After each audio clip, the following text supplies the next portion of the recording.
আসসালামু আলাইকুম, শুভ সকাল সবাইকে। সবাই কেমন আছেন? আশা করি আলহামদুলিল্লাহ সবাই ভালো আছেন। আমিও ভালো আছি। সকালবেলা ঘুম থেকে উঠে হাঁস মুরগিকে খাবার দিতেছি। এগুলো হচ্ছে আমার হাঁস মুরগি।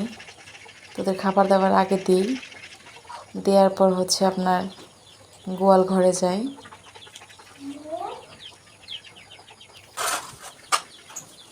গোয়াল ঘরে গিয়ে আপনার এই কাজগুলো আমি করি।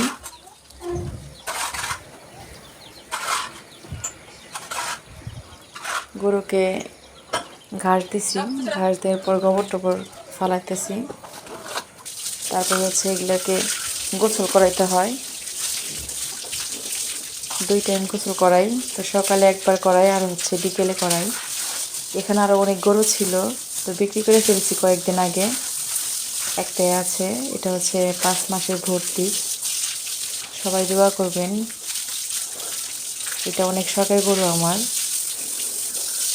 ছোট্ট বাছুর আনছিলাম, এটাকে 1.5 বছর পাললাম, তাই এখন ভর্তি।